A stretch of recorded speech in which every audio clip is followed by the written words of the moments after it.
What is up, Steelers Nation? Thank you so much for jumping on to another episode of the AST Call-In Show. I'm Noah Strackbine. Find us on youtube.com/All Steelers Talk. Check out this show along with our normal podcast anywhere you get your podcast. Find all of my work at si.com/NFL/Steelers. The Pittsburgh Steelers, there is a lot going on. Obviously, the DK Metcalf thing has led to early talks, early rumors of George Pickens. Now that ramps up because George is out here sharing a photo of Tom Brady. Are people interested to hear about that? Obviously, Aaron Rodgers is a hot topic of conversation, as he has been, will continue to be. I'll tell you this before we dive into calls here. I've heard that there is a lot of optimism in Pittsburgh that they are going to land Aaron Rodgers when nobody has any idea. Is it imminent? No. But there is a belief that Aaron Rodgers is the right fit and that the Pittsburgh Steelers have not changed their stance on the situation. And because of that, there is confidence that they will land the 41-year-old four-time NFL MVP. Shout out to all of our members. As always, if you guys are looking to become a member and call into this show, you can do so by clicking the link in the description below. $4.99. You could call in and tell me anything you want about the Pittsburgh Steelers or ask me any question. Obviously, send your emails, and I am still working through that list to call everybody once a day. Appreciate you guys as always. Let's dive into it. Hey, Noah, this is Andrew from Florida. So I had a bit of a take, and this is going to be unpopular. Okay. I think we really do need to consider trading TJ Watt. And it's just because, look at the contract Garrett just got. He's going to get paid somewhere around that. And I don't know if I really want a $40 million deal for an edge rusher, who's coming off one of his worst seasons. Okay. He's had injuries in the past, and he's played, to be fair, but those add up over time, and he's over 30 now. And I don't know if that's necessarily the best move, is to just ink him and keep him for such a long period of time when it's just genuinely possible, Father Time is going to catch up to him. That's true. And I think that could set the Steelers back for a while. And if we trade him, we can get some really good value out of it, especially now that Crosby and Garrett have signed deals, that everybody else in the market for trading for an edge rusher is going to look at that and say, you know what, maybe if, we'll pay a little bit more for TJ Watt. Okay. I know, like I said, that's going to be an unpopular take, but we need the draft capital, and I think we can, do more with the draft capital, than we can with just one individual player who's getting old. And I love TJ Watt. I believe in him as much as anybody else, but the only thing I believe in more is Father Time. Okay. I don't know. Okay. Is there any truth to what I'm saying? Do you think there's any rationale, or am I just overthinking this? Hopefully by the time you answer this question, we signed a quarterback, and hopefully it is not Russell Wilson. Otherwise, I would have had a mental breakdown. Anyways, have a nice day, Noah. I appreciate that. And unfortunately, my friend, as we listen to this right now, by the time this is over, by the time this goes live, 10 minutes after this goes live, the Steelers could have a quarterback, but at the time I'm talking here, they do not. So that's unfortunate. When it comes to TJ Watt, Father Time is undefeated. That is the one thing that will always be certain in this lifetime, is that Father Time wins every battle. It's just a matter of how long you can hang on. I think TJ Watt is a guy that is going to get paid, so we'll start there. He is going to get paid by the Pittsburgh Steelers. They've made it very clear he's a legacy player, that he's going to retire in Pittsburgh, that they want him to retire in Pittsburgh. This is most likely his last deal before those smaller deals, the Cam Hayward deals, if he's sticking around that long. But this will be his last big shebang. That last big shebang will most likely be anywhere from $35 to $40 million. I understand your part about wanting the draft capital and moving on from TJ Watt. That part is not irrational. $40 million for a 30-year-old player compared to what you would get, which is multiple first-round picks. There's argument to be made there. I personally think that there are certain players in the NFL that are game changers, that when the rest of your team isn't clicking, that player's clicking. I think the Pittsburgh Steelers take a pretty massive step back if TJ Watt is not on the roster, and how long it takes to take that step forward to get back to where you were is a question that I don't know if there's an answer to. I don't know if we'll know that answer until TJ Watt's gone. And that's the thing. This is TJ Watt is equivalent to losing Ben Roethlisberger. That's what this is, or Troy Polamalu. That's what this is. This is how long does it take to find Minkah Fitzpatrick? The Steelers are still looking for a quarterback. How long does it take to replace TJ Watt? And yes, you could say Nick Herbig is that guy, but we don't know if Nick Herbig's ever going to beat TJ Watt or anywhere close to TJ Watt. And I think that is the question here. That's the concerning part of this. I think there are certain players that if you can make it work, you pay the money for, and they're worth all the draft capital in the world. TJ Watt's one of those players in my eyes. The Steelers are going to have a rookie quarterback at least, if not this year, next year, and he will be looked at as the future. They're going to give him the shot to win it all. They could afford TJ Watt for the next couple of years, and when you could afford TJ Watt, I think you pay TJ Watt every single time. What is up, All Steelers Talk? Rob Little here in Vermont. I just got a quick question for you, Noah. I don't understand why everyone's so adamant about drafting a defensive tackle. Okay. I just think at 21, you take the best player on your board available at that time, because there are going to be really talented people that or players that slip through the cracks. I mean, Ibuka might be there. I mean, you might get another Najee Harris. You might get another running back that you don't have to pay big dollars for a rookie deal, and learn behind Warren, and might be an offensive tackle. Like, I don't understand why everyone says we need to draft a defensive tackle, number one. Mm-hmm. Doesn't make any sense to me. You have to know how to draft. And I think Omar Khan does a good job. I mean, even a wide receiver. I mean, if Ibuka's there, I mean, are you gonna draft a defensive lineman over taking Ibuka? I mean, come on. I don't understand why everyone says, and pounding the table, that we have to have another defensive lineman. All right, your thoughts. Appreciate you, Rob. I will say that I have been pounding the table for a defensive tackle. I think defensive tackle is the best group of players in this draft, and I think it's almost a surefire thing that you're going to get somebody who's going to last a long time and be a really big impact player on your team. I think there are names that are better than some of these defensive tackles. I think there are names that are worse. You know, I think if a Will Johnson falls to the Pittsburgh Steelers at 21 somehow, which is being talked about, then you draft Will Johnson. You don't even think about it. I think if for some reason Shedeur Sanders falls to 21, you draft Shedeur Sanders. You don't even think about it. I think if Ashton Genty falls to 21, you draft Ashton Genty. You don't even think about it.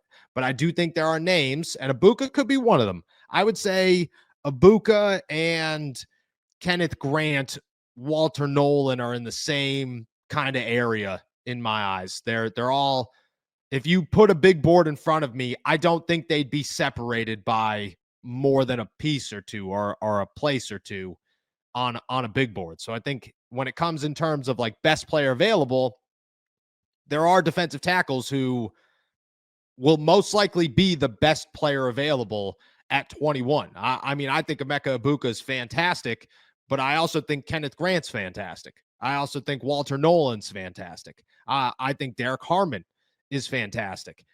There are some names that you clearly go with above a defensive tackle, and I think Ashton Genty's one of them, but I don't know if Emeka Ibuka is compared to who's on the board. Now, if it's Derek Harmon versus, you know, Emeka Ibuka, there's a real conversation to be had there. But I think Kenneth Grant is a top 12 player in this draft. That's where I view him. And I think Walter Nolan's top 15, top 16. I think Emeka Ibuka is right there too, but those guys are, you know, those are pieces that you could draft, and then for the next 10 years, you don't have to worry about them. Like, that's a piece to the pie that's huge. There will always be wide receivers. There will always be defensive tackles, definitely. But the way I view it is go have a replacement plan in place for Cam Hayward and a starting nose tackle right now and say the future is so bright on defense that we don't have any holes to fill, and then fill it all on offense. Go make the splashes everywhere else on offense. And I think that, that's my take on it. People have different rankings for different players. I think if the right guy falls to 21, you consider a different position, obviously.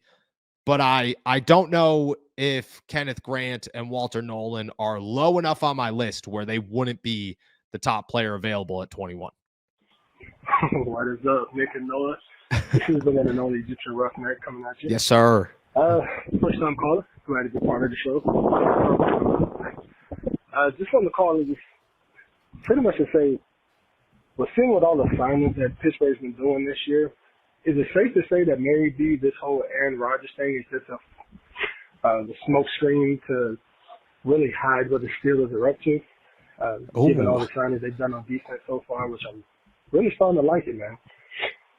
But that's pretty much about it. And stop running from me, man. You got to get on Madden, brother. I'll be waiting for you.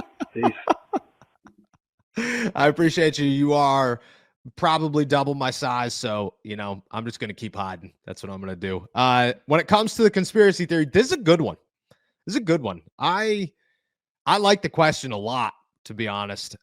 I don't know if the Steelers are trying to hide anything. I think they've been pretty straightforward. And to be honest with you, why I believe it is because I'm the one reporting some of this, and I could be bamboozled. Let's not act like anybody in the world can't be bamboozled or used in one way or another. It's definitely possible. But I also trust the people that I'm talking to, and the people that I'm talking to tell me that Aaron Rodgers is their top choice, that he's the guy that they're patiently waiting for.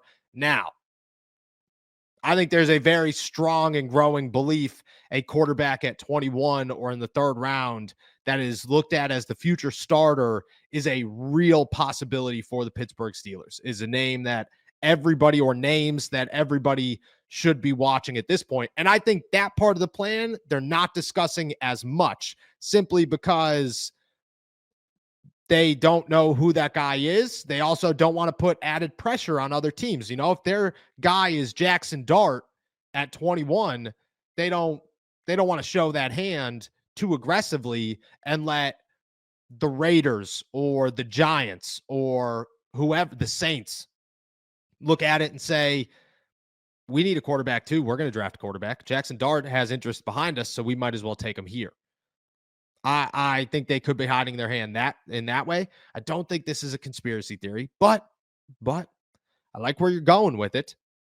If I wasn't the one reporting it, which again, I could be bamboozled, I would say I'm much more open to it.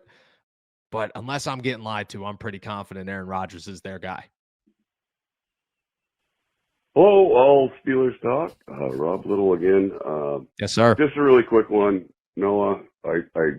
I know that I already left a message, but I'm going to leave another one.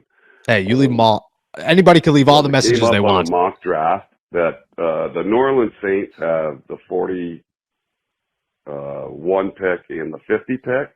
Mm-hmm. If they were to trade for our 21st pick, would you do that? Because in my mock draft that I was doing earlier today, there were still really good players left at 40 and 41 and 50. If Grant is not there at 21, then you go for the 40, 41 and 50. It's just a no-brainer because I don't want Nolan. We already got one problem in the locker room. Nolan has character issues. Just put him and Pickens together and I don't know. I don't know how you manage that. So my thought is trade to 21. If New Orleans is willing, give us 2 second-round picks for a first-round pick. Take the best talent available.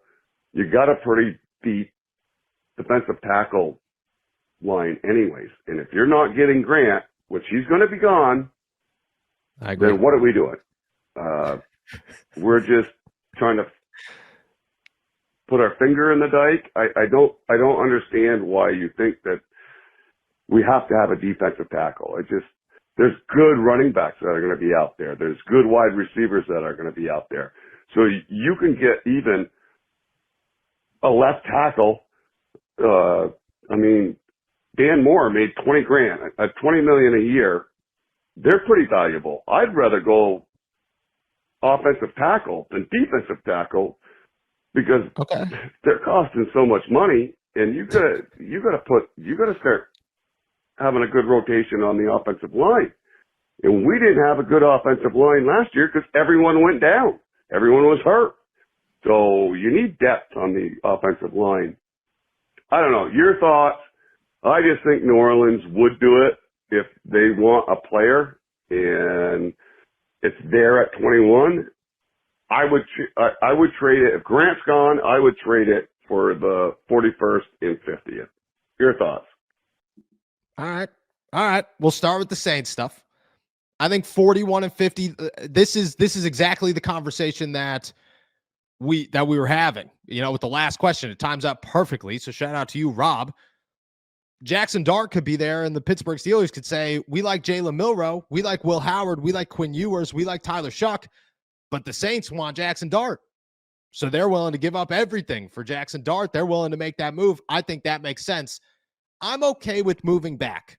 Okay, I am. Do I think it's likely? No. But am I okay with moving back?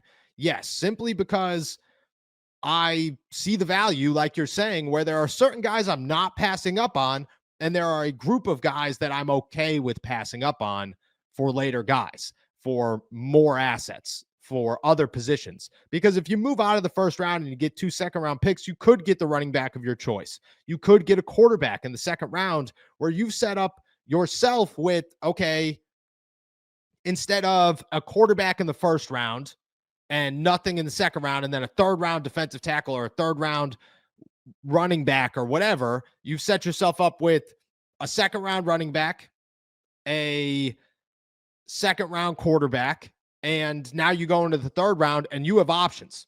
You have wide receiver, you have defensive tackle, who I still think will be on the board with starting quality material there. I don't mind that idea. I really don't. I also, when it comes to the 21st pick, I'm open to taking other positions. You have to be open to it. I'm open to jumping on the running back trend if they really truly believe that that's a superstar in the making, which I think that Trey Henderson, Quinshon Judkins, they have the ability to be superstars in this NFL, and maybe, but you got to understand there's a short lifespan there, and you're getting a player for maybe 2 contracts when you could get a player for 3 or 4. You got to take that into account. Offensive tackle, I don't think they're interested in, but I hear where you're coming from. And if the right opportunity presented itself, I do think trading back with the Saints into the second round opens up a lot of possibilities that the Pittsburgh Steelers could explore, and it's the right move to explore. Tony Patrick here. I see even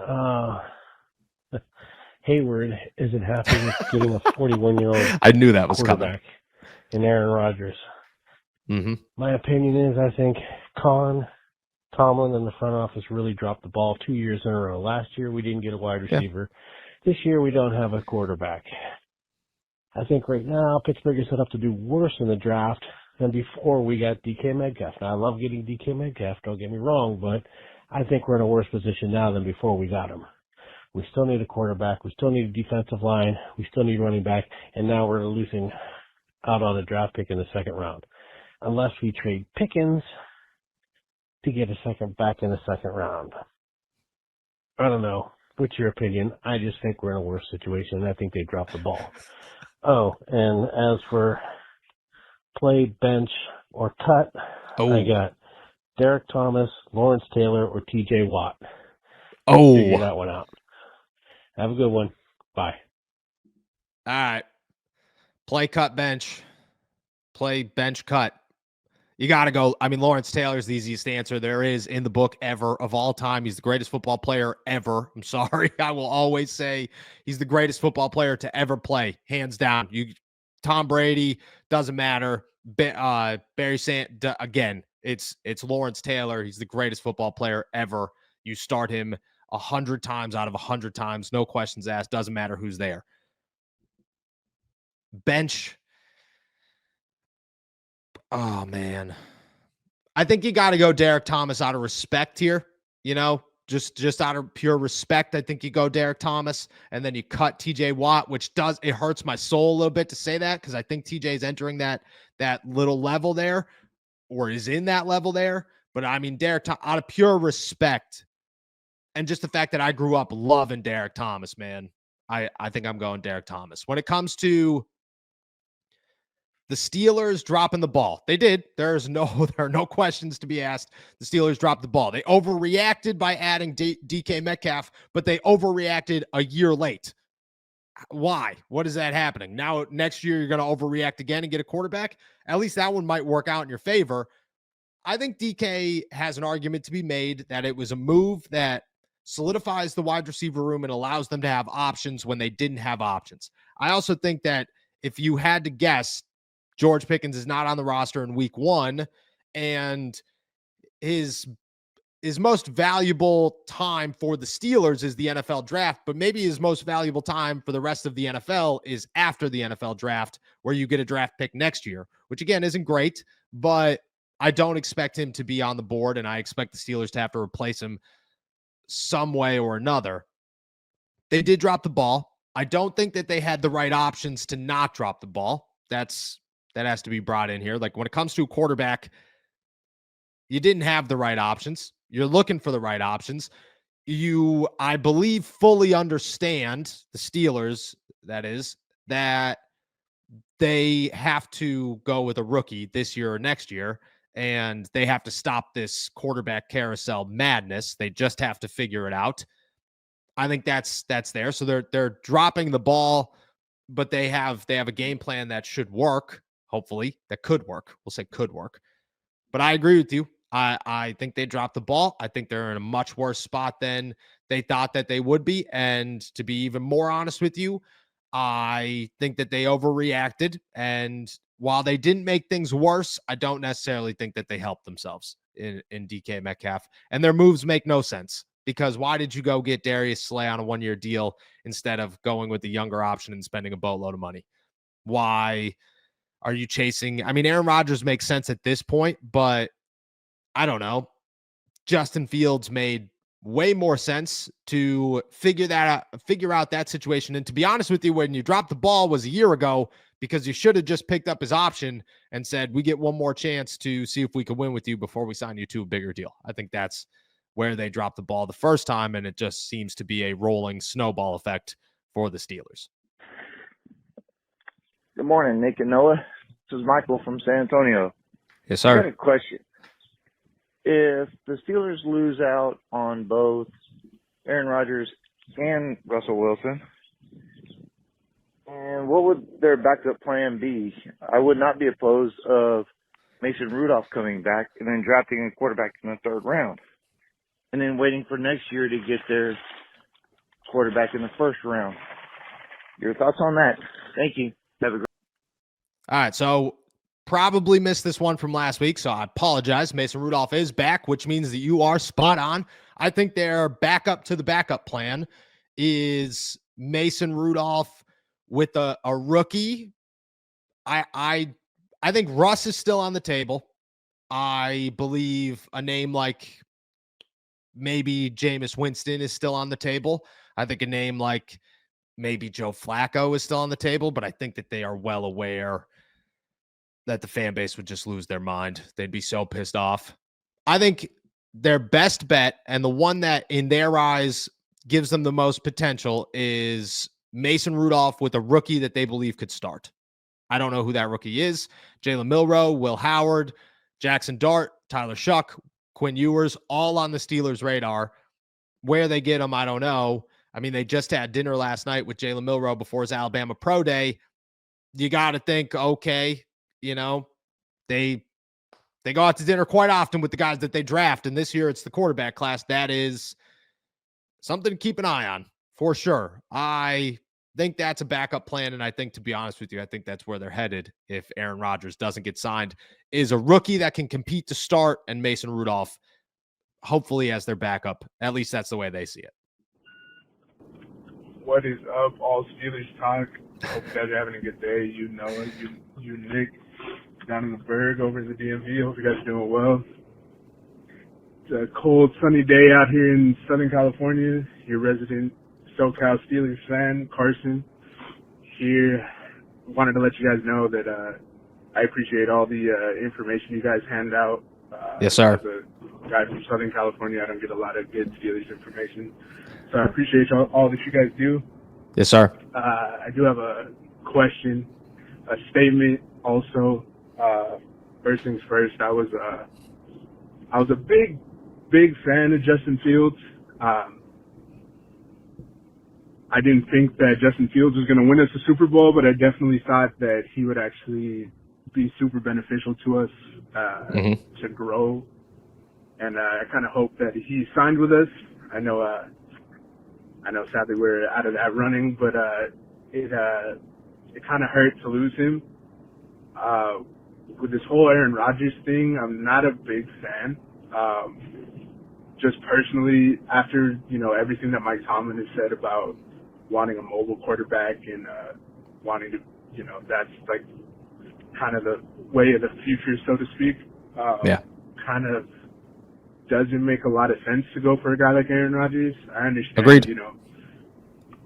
4-time MVP, Super Bowl winner. You can't deny what he's done. You can't deny how good he is. But I also saw him go 4-13 last year.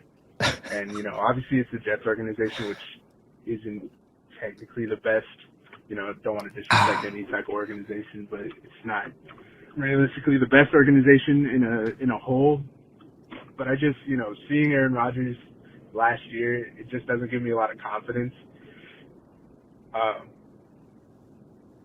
I don't know. I don't see how Aaron Rodgers will help us out. And maybe it's the quote unquote win now mode that the Steelers are in.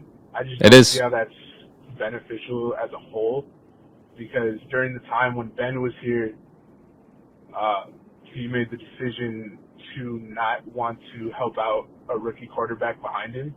And I feel like that caused a lot of issues for the future. And we're in that future right now where, yeah, I understand that, Kenny Pickett didn't work out, which sucked, but it also wasn't super beneficial that Ben wasn't willing to help out a young guy and, really grow him as a quarterback. Nobody was going to take Ben's job at the Steelers, but he could have at least helped, convert somebody. I just don't see Aaron Rodgers. What is up, all Steelers talk?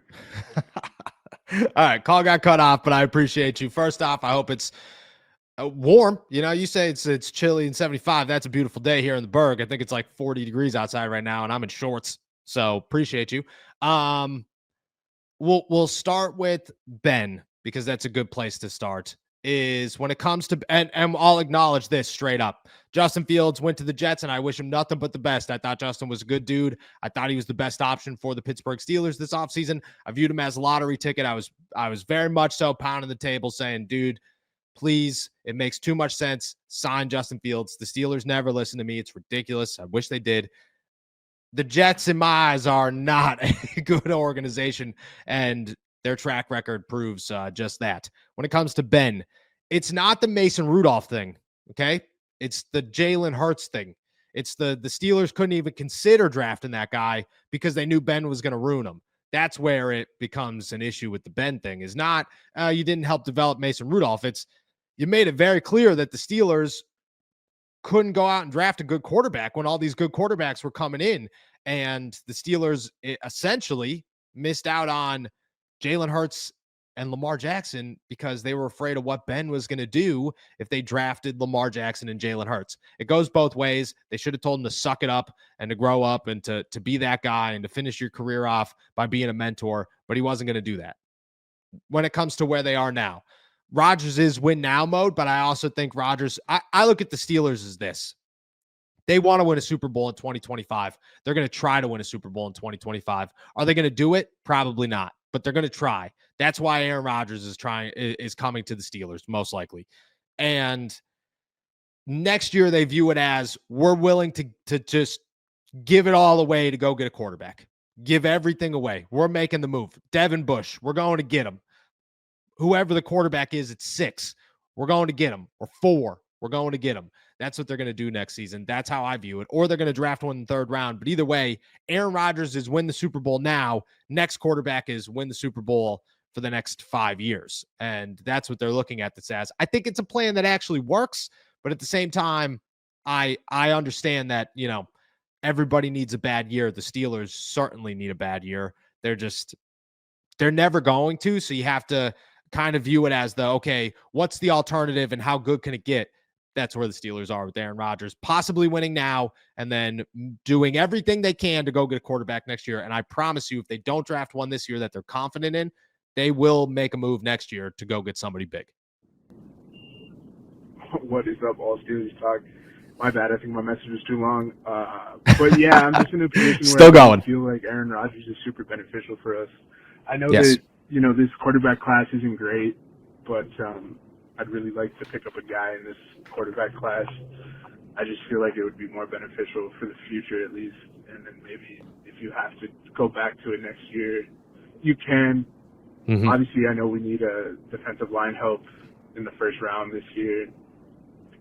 I just don't see Aaron Rodgers being the guy that'll lead us to a Super Bowl. And Okay. no disrespect to Aaron Rodgers again. I know he's a Super Bowl winner. He's a 4-time MVP. If anybody can bounce back from an off year, it's going to be him. But it's just hard to think that, after what we saw last year, that he's going to be able to help the Steelers, especially with a young offensive line like we have. It's not, they're not solidified in how they go about their business. But if you guys have any thoughts on that, maybe I'm thinking about it too much, but I appreciate everything you guys do again. Hope you guys have a great day.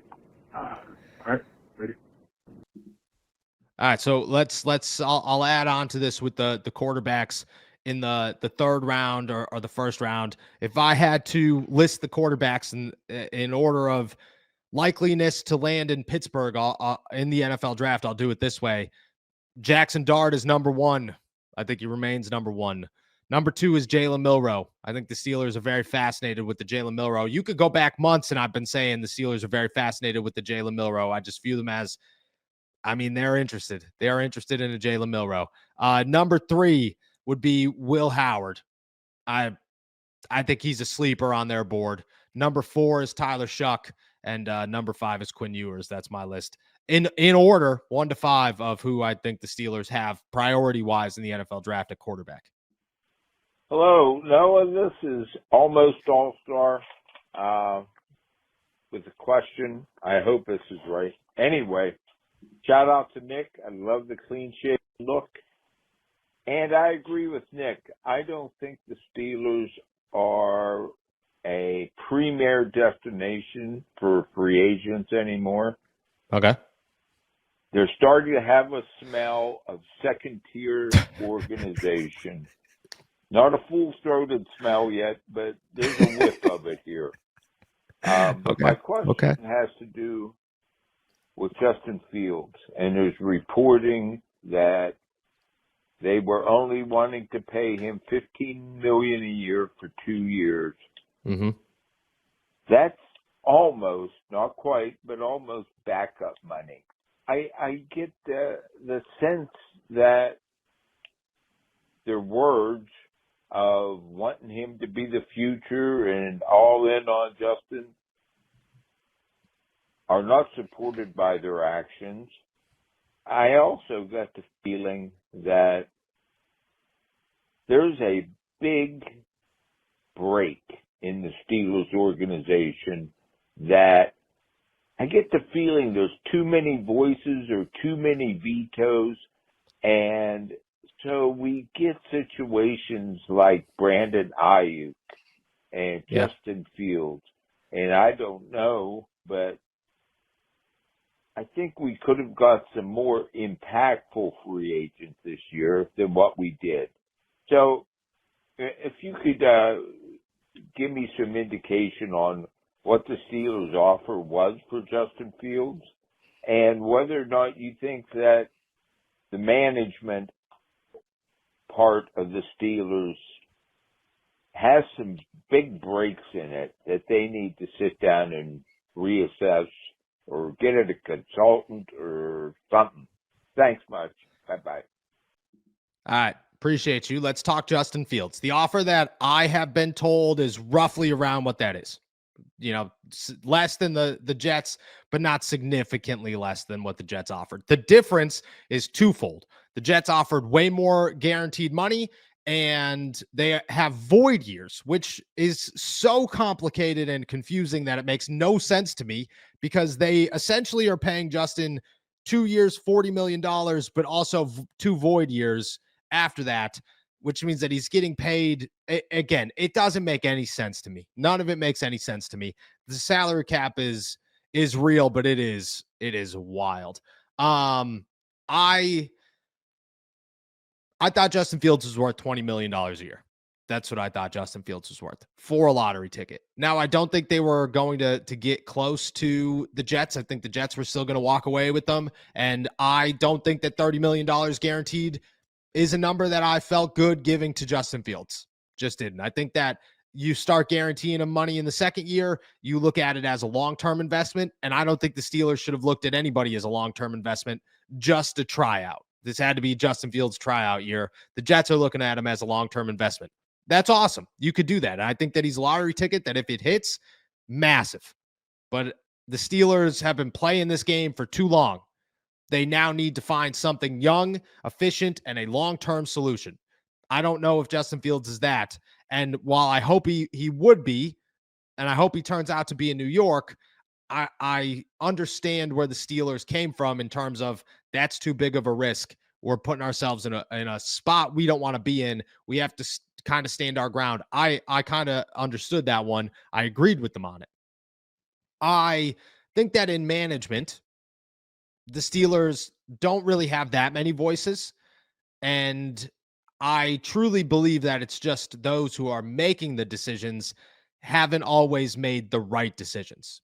I think Kevin Colbert is one of the most fantastic humans ever and one of the greatest GMs to come through the NFL. I think at the end there, he was making bad decision after bad decision after bad decision. I think that sometimes Art Rooney comes in and says, draft Kenny Pickett, hire Matt Canada, give Matt Canada another shot. That I think sometimes those things happen, and you always have to abide by what Art Rooney has to say. Always. He is your boss at the end of the day. And then I think sometimes Mike Tomlin gets stubborn. I think Omar Khan overreacted this offseason, but I think he was not the only voice in that decision. I do think that sometimes they just make bad calls. Those bad calls have been more than less in the last couple of years. But I also think some of them have been great. I don't think Kenny Pickett's been good, but I think Pat Freiermuth was. I think Mason McCormick was. I think Zach Frazier was. I think Keanu Benton was. I think, guys like Jaylen Warren coming back this year were, and going to get Kenneth Gainwell was. And I like those decisions. I think there's been a lot of good, also not a lot of good. And trading Chase Claypool for Joey Porter Jr. Like it works out a lot of times, but I hear you. I just think that it's not too many voices. It's the fact that bad decisions are getting made. All right, we'll finish off the show with this one. Hey, Noah, it's Maddie. Shout out, Maddie. My question would be today is, if we do retain Aaron Rodgers for hypothetical, do you think we still go and get like Jackson Dart in the draft? Like, I'm not sure what you would think of getting another rookie this year or getting a rookie next year. But I feel like, and my other question would be, why are people so high on Jackson Dart? I've watched his tape a little bit, and I like what I see, but again, like, I feel like it is taken to the next level with how much some people like him. I'm not saying everybody. I mean, I like him. I think he's can be a good quarterback, but why are people so high on him in the sense that we must go get him, if that makes sense? And what do you think about getting him? What are your thoughts about him sitting behind Aaron Rodgers for a year and learning and developing that way? All right, word. Appreciate you as always, Maddie. Let's start with Aaron Rodgers and a backup quarterback. I think that a rookie with 1 year experience behind Aaron Rodgers is a good thing. I truly do. I think Aaron Rodgers comes with a lot of baggage and a lot of strange off the field situations that you constantly have to talk about. I also think that he has a incredible relationship with Jordan Love and Zach Wilson and helped those guys. Even if Zach Wilson didn't work out, Jordan Love did. And Aaron Rodgers helped that. He's never been shy of mentoring people. He's always been really good at that. I think that helps. That's a benefit. I also think that it takes pressure off of Jackson Dart or Jalen Milroe or whoever, if that's the case. If you have Aaron Rodgers now and one of those guys could come in next year with a year of development and be able to see, hey, are you the guy? Are you the next it after Aaron Rodgers? Which is why the Steelers want to only have Aaron for a 1 year deal. I am high on Jackson Dart, but I'm not high on Jackson Dart. Like, it confuses me. It confuses me. I look at it this way. I expected the Steelers to have a quarterback. They don't. I look at this quarterback class as a bad one, but I've also watched this unfold. And if you asked me 2 months ago, the thought process is do not, by any circumstances, draft a quarterback in the first round. Don't do it. You ask me today, I'll go, this offseason has shown you exactly how bad the Steelers quarterback situation has actually gotten. And I don't think any of us saw it coming. And here we are. And you need to figure something out. Like you need to find a solution long-term. There are no other excuses. There's no other way about it. Until you do, the Steelers are in a situation where they are tier 2, tier 3 in the NFL. And they want to be tier 1. So if you believe Jackson Dart could be that guy, which I think there's a possibility, I'm not as high on as most people are on him. I'm also not as high on a guy like Tyler Shuck like most people are. To be honest with you, I think Jalen Milroe in the third round is a great pick. It's fantastic, actually. I think if you moved up into the second to get him or moved back into the early parts of the second to get him, fantastic pick. Ton of potential, but you got to develop him. And you got to give him time to develop. But he's a great leader, and he comes from a great program. I think it makes sense. Guys like that, guys like Jackson Dart make sense. But they come at risk. And the Steelers are just in a place where it's like, how long are we willing to wait? How long should we be willing to wait? How big of a risk are we willing to take? I think that's where I stand with the whole situation. All right. With that said, guys, we are heading out of here. Thank you so much for jumping on to another episode of the AST Call-In Show. Love these things. As always, the juices are flowing. It's early on a Wednesday morning, and I can tell you right now that I'm ready to go today because of, well, you guys. Shout out to all our members. If you want to become a member, just hit the link in the description below. You can call into this show every single Wednesday on top of having a private email that you can send to me, ask me questions, and hopefully we can connect sooner rather than later. I'll be back for the normal show later this afternoon. Make sure to subscribe to us on YouTube, youtube.com/allsteelerstalk. And please subscribe and download anywhere you get your podcasts. Check out all of my work at si.com/NFL/Steelers. I'll be back this afternoon. Enjoy a beautiful one in the Berg. Peace.